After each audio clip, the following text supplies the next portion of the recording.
Hi everyone, welcome to another episode of Self-Love Live at 5, where I go live every Sunday at 5 p.m. Pacific Standard Time to talk about my week, basically, of my experiences with what comes with the self-love journey.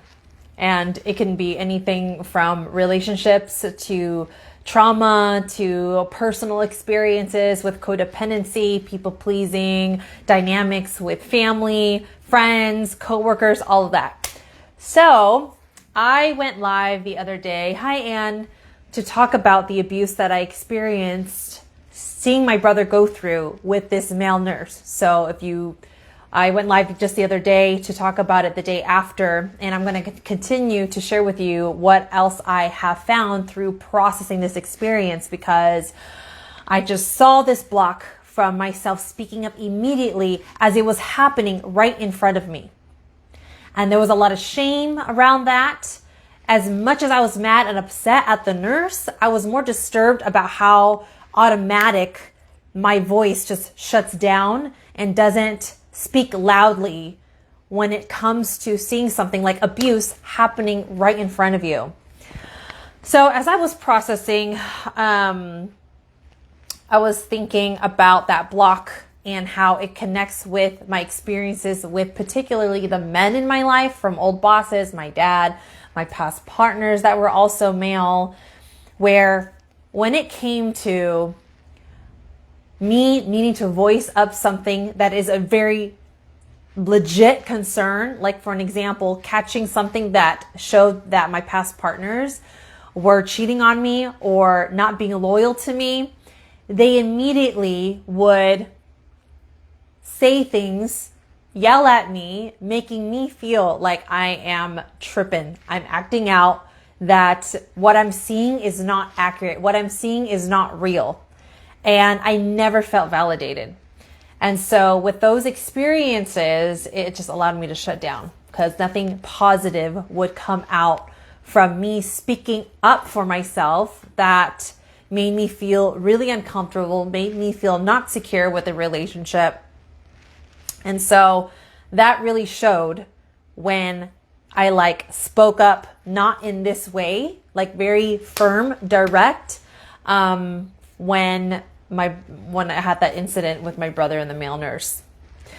So, as I was processing that, I'm realizing, yes, there are definitely times where you have every right to speak up.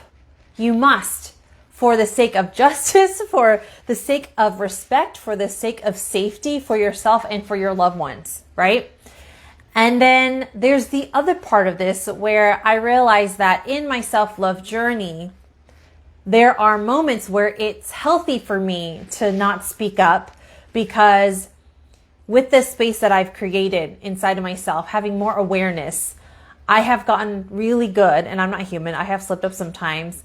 I have been really good of noticing my own emotions, where I know that if I say something, it means because I'm triggered, and if I act on it, that means I'm about to project on the other person.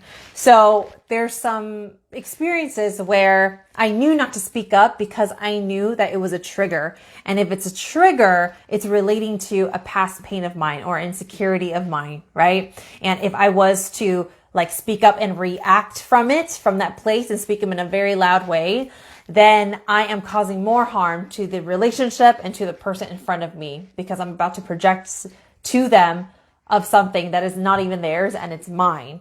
So it made me think, okay, so there is a difference about the way that we speak up and when we speak up. There's a major difference between speaking up and when you're projecting onto somebody.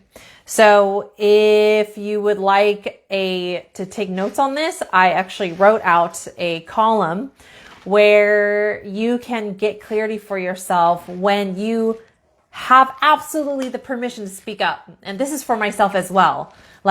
Now I know when I see something like that, I need to exercise, go through, by processing this, I am making a new connection in my brain, so that instead of suppressing my voice, when I'm aware that there is harm happening to me or to someone in front of me, that it's crossing my boundaries for feeling safe, I can now register that as this is the time to speak up, not this is the time to suppress. If I'm suppressing, I'm going to continue to live on this belief that my voice doesn't matter because of my past traumas.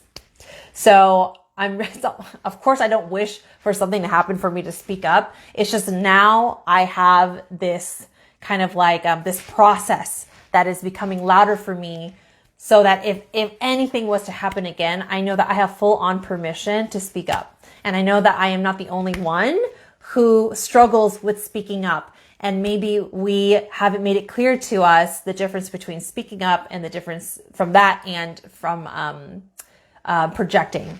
So make 2 columns in your notebook, and on the left-hand side, you're going to label the top standing up for yourself. So it means to be able to draw a line, an immediate line with someone because they are causing harm to you or your loved one, causing you to feel unsafe and causing you to feel disrespected. You may add some more things if you want, but that's basically what it means to stand up for yourself. And on the right-hand side, you're going to put what projecting is. So at the top, I put projecting is about, and then for the rest of the column, I put dumping your unprocessed pains onto another person. It is also about having an expectation for someone to fill the gaps of your insecurities. Therefore, you end up causing more harm to the relationship, the connection, and to the person. Okay? So we're going to continue on with this chart because actually, let's make a new one. Make another T-chart. I call them T-charts, where you're having one line across and then one line at the bottom.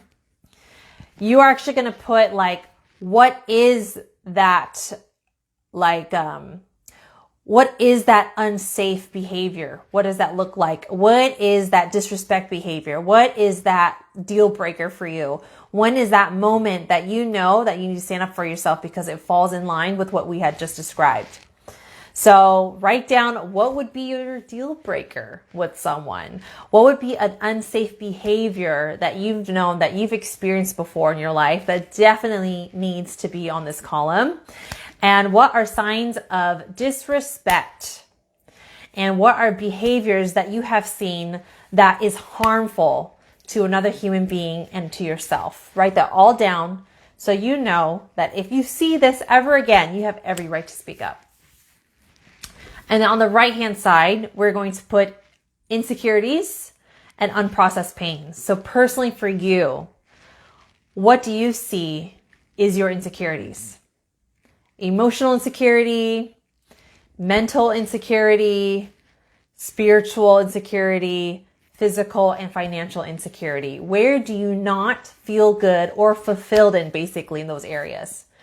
Because that's signs that you're insecure there. So if someone was to come along and say something, we're going to be affected, but they're not necessarily saying something on purpose for you to feel that way. We are triggered because it's something personal for ourselves that we don't feel good in. Does that make sense?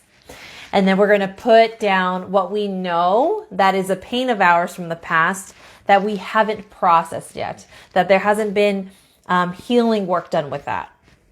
So you know that when you go out there and someone says something, or maybe they're joking, they're poking fun, they have no idea what your insecurities or unprocessed pains are. They're going to be themselves. However, if you notice that you're triggered because it's related to your insecurities or unprocessed pains, you know that if you choose to react and be angry and shout at them, that you are about to project your pains onto them, which is something that is actually our responsibility.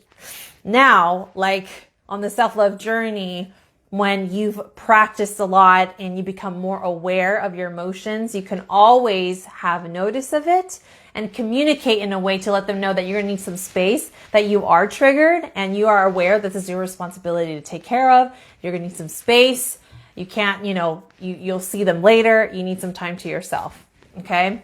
So yeah, this was a major one for me this week. And like, I really nailed it down to that. It's from my past experiences with men in particular, or anyone who has a dominant behavior, that has dismissed my feelings before, that has yelled, cussed at me before, didn't let me have a chance to explain myself or to understand me, but yet they're yelling, cussing at me, and not letting me have a voice, making me feel like, oh, I matter as well.